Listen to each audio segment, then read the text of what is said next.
What's up YouTube, Chris here, and today I'm going to be teaching you which weapons are the best against W.A.R.T. I'm going to be doing the same for both Werewolf and Dollmaster, so don't forget to subscribe and turn on the notification bell if you don't want to miss out on those videos. I wouldn't even call this a tier list. I know I'm using a tier maker and a tier list to showcase these, but I don't think any of the weapons are bad. I just think all of them are great in their own way, and some of them just function better against particular monsters or in certain situations. So I'm gonna walk you through each of these weapons, I'm gonna put them on the list, and I'm just gonna say why I think they are better in certain scenarios, if that makes sense. One more thing before we begin. I know a lot of people play VHS in groups, and I know a lot of people play solo, and I think the number of people who play solo is greater than the ones who play in groups. So I'm gonna be judging these weapons as if we were playing solo, because that's the most common situation for all of us. Well, of course, I'm gonna mention which these weapons would place if we were playing in a group as well, and why. So pay attention. As I said, today I'm teaching you which weapons are gonna be the best against W.A.R.T. in solo queue, and we're gonna be placing them accordingly: great, good, okay, bad. As I mentioned, no weapon is bad, just in solo queue sometimes, most of the times, you don't want to craft a particular weapon against that particular monster. Let's get it started. I'm just gonna start it off with a really obvious one, and that's Curse Sword. I'm gonna place it as great, and the reason why is because it is perfect against W.A.R.T. One thing that I forgot to mention is that I'm going to be using weapons without modifications as an example. I will mention some of the modifications and how you can use them against W.A.R.T. in a sense that it could make the weapon better or worse, but for starters, weapons are not modified. You get 10 slashes with a Curse Sword. It's a 42-second craft time, which is the most regular craft time in VHS, so it's not that bad. It will take you a little bit to craft, but it's worth it. Why? Because one slash directly through the monster will slow them down immensely for a good amount of time. I think it's the biggest slow in the game, around 90%, maybe a little bit more. And why is this so great against W.A.R.T?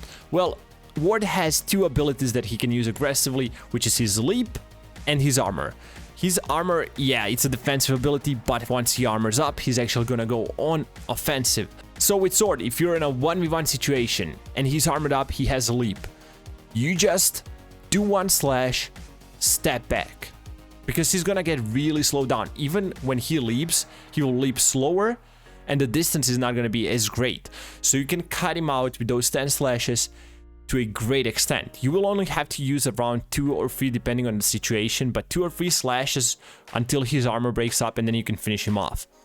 Of course, a smart W.A.R.T will try to get as many swings out of you as possible, try to break the armor to get your weapon destroyed, but you just have to play around it. But without a doubt, in my mind, this is the best weapon against W.A.R.T. If you're on a curse station, you don't know what to go with, Curse Sword is always a good choice. Plus, there's also some modifications that can help you out. If you don't mind extra 10.5 seconds of craft time, you can go for 14 charges, which is great. Also in high MMR, you have a stun modification where you can craft Curse Sword only as a stun weapon, get somebody else to get a sword, or maybe you can craft something else, try to finish off the Curse Stigma, and then you can permanently just spam swords against W.A.R.T, which is, trust me, probably the best thing you can possibly do in high MMR. It will help your team immensely. Now, the second obvious choice is gonna be the Holy Cross. Why? Because it's an overall probably the best weapon in the game. It's great against all the monsters, but we're talking about W.A.R.T now.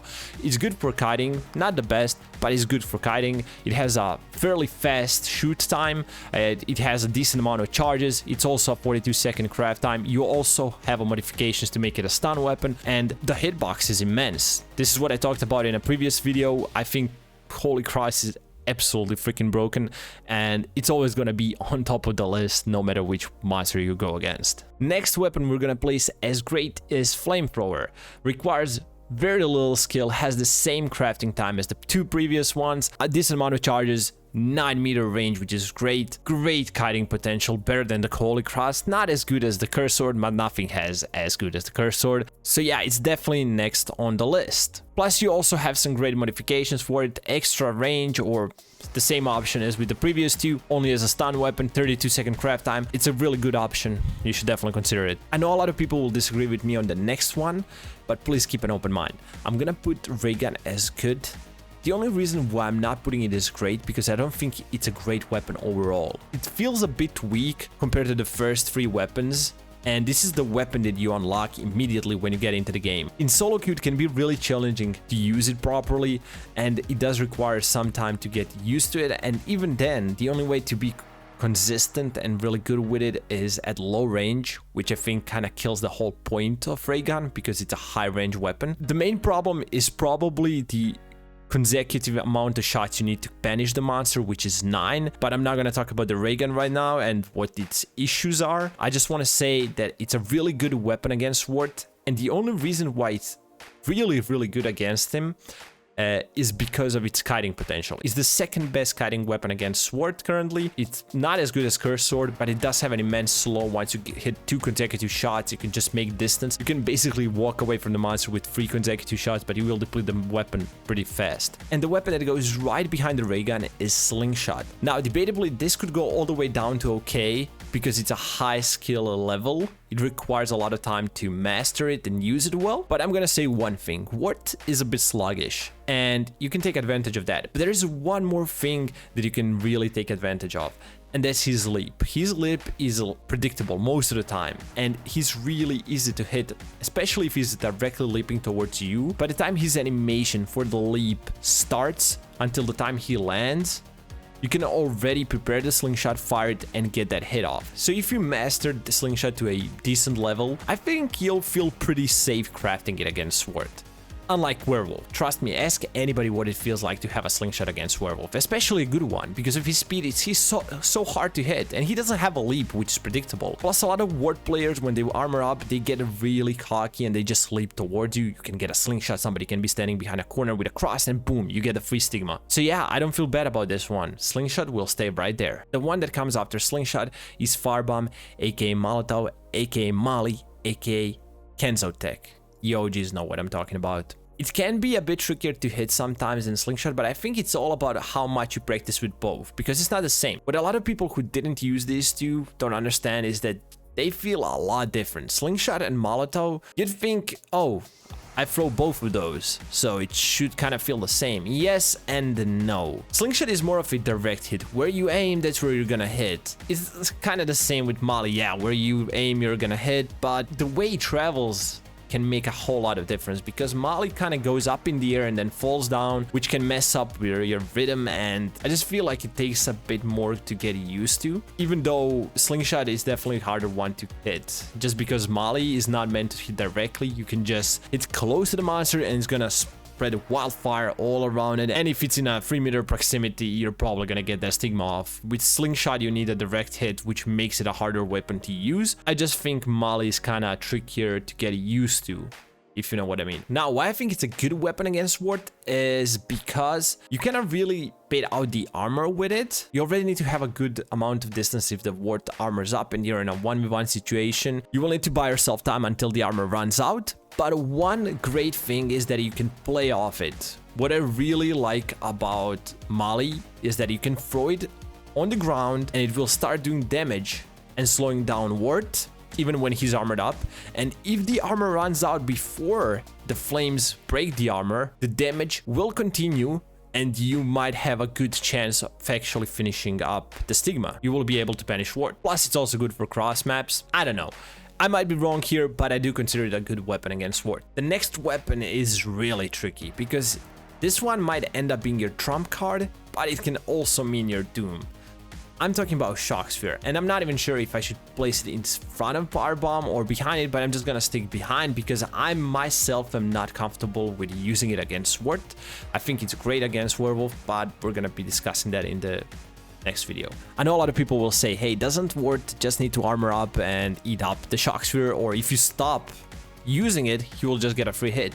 Technically, you're right, but I don't know if you've seen a lot of plays. This especially happens at high MMR. Everybody goes for Shock Spheres, because one thing that makes Shock Sphere really unique is that the speed slowly ramps up. That means that at one point you will be faster than W.A.R.T. Of course, he has a leap, and that can be kind of unpredictable because he can just jump on you while he has armor up and eat up the shock sphere. But there are ways to outplay it. As I said, it's a high risk, high reward. You never know what's gonna happen. So if you craft a shock sphere against him, you will try to bait out until his armor runs out and then get the stigma off. But there are so many possible outcomes here that sometimes it just doesn't feel worth it, but at the same time, I kind of want to do it, you know? Like, per se, he armors up and you manage to outplay him. His armor runs out, but you lost the sight of him. And now you have only like, what, 20 charges left on your shock sphere? That's barely enough to start it up again, and you just wasted a weapon. But as I said, it could end up in a fairly easy banish, which can put your team back on track or create a good lead for your team as well. It's just way too many possible outcomes. I'm kind of like on the verge of putting it as an okay weapon, but I'm just gonna place it here because I see a lot of people using shock sphere against W.A.R.T and pulling it off fairly often. Just because I'm not comfortable with it, that doesn't mean it should be put as an okay. Plus, this kind of makes it interesting because you have two shock weapons in good, and I guess you can just go with whichever one you're more comfortable with. If you're playing against W.A.R.T and you don't know if you want to go for Raygun or shock sphere, I guess it just depends on the situation. If you need to get away from the station as fast as possible, probably go shock sphere, because 27-second craft time, not so bad, and you can just run around the map and charge it at any point of the game. Next up, we have one of the best weapons in the game, but I don't consider it all that great against W.A.R.T, and that's Sacred Staff. It has a really low craft time, it's fairly easy to charge, especially in the end game. If you're the last one, this is probably the best weapon to go with if you need the Holy Stigma. It has a really big range of 12 meters, it's basically an auto aim, and all that makes it such a wonderful weapon in a lot of scenarios. But against W.A.R.T, the problem is the best weapons are gonna be the ones you can kite with because of his armor and his leap. Sacred Staff doesn't allow you that.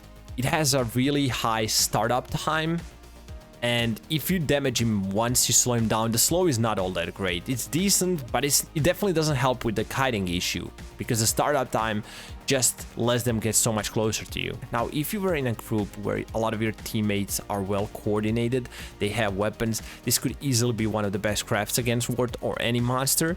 But in a solo queue and you're stuck in a corner, or maybe in a 1v1, it's the very end of the game, this is gonna be one of your best options, but also one of the trickiest weapons to pull off Stigma with against a really good W.A.R.T, because they're gonna be really careful about their surroundings, and it's gonna be hard to catch them off guard, because this is the only way you're gonna beat them. If you don't outplay them somehow with like 360s and I don't know what, there's really a low chance you're gonna be able to pull it off. Next up, we have one of the best weapons in the game, debatably, but again, not against W.A.R.T, so I'm placing it right next to the staff, and it's Solar Flare.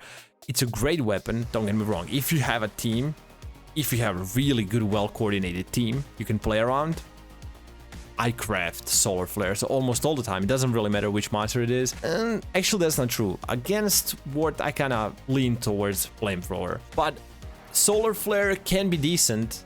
The big downside, again, hard to kite.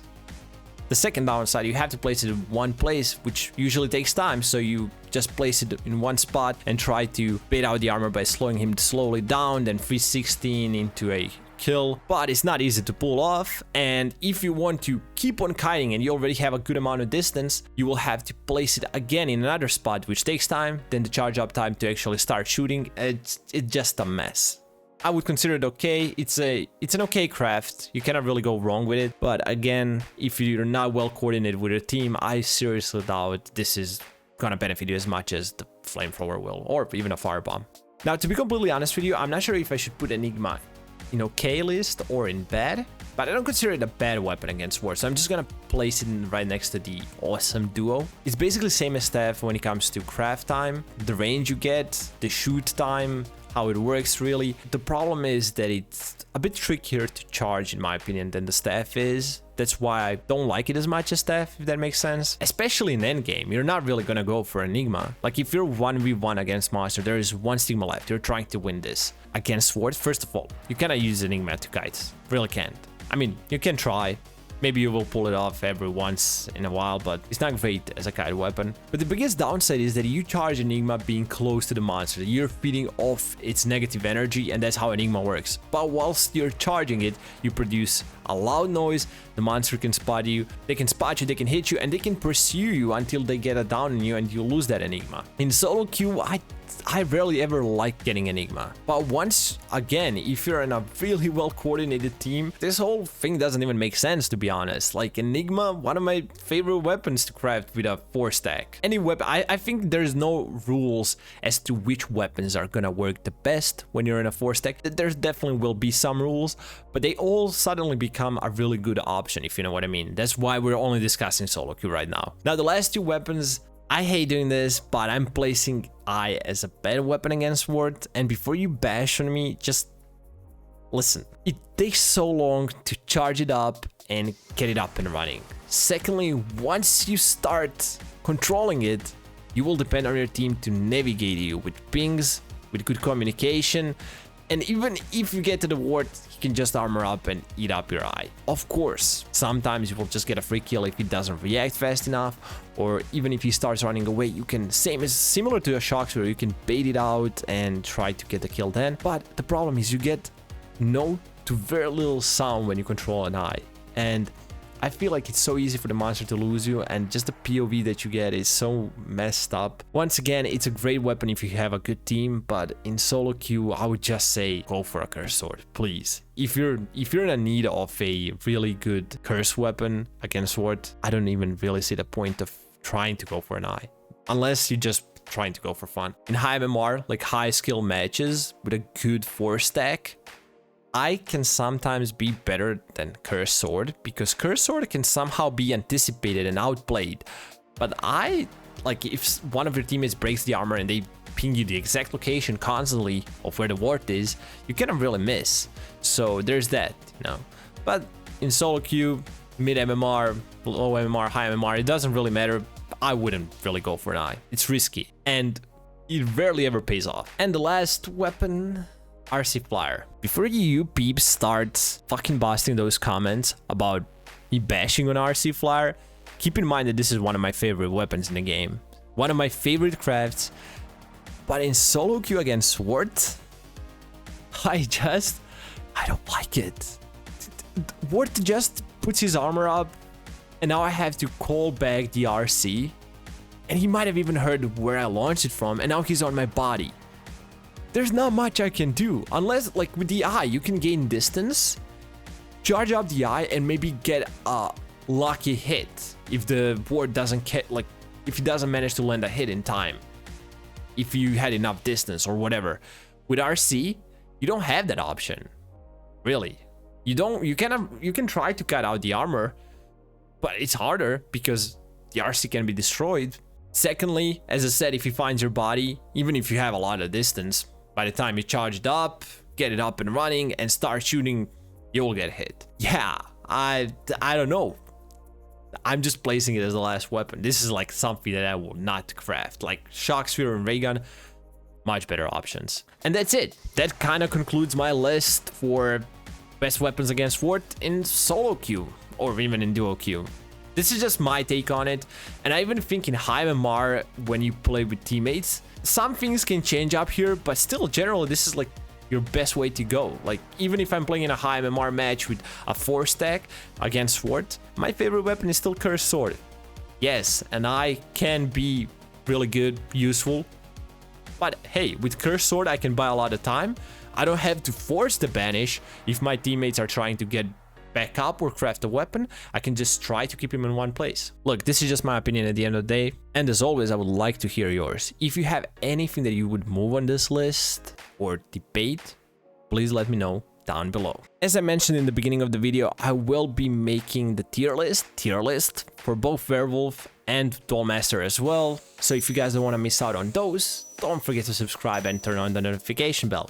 If you guys want to support the channel, consider smashing the like button below. And also, if you don't know, I do stream on Twitch. The link for that is going to be down below in the description as well. And this is going to be it for tonight. Have yourself a beautiful one, and I guess I'll see you guys in the next one. See ya.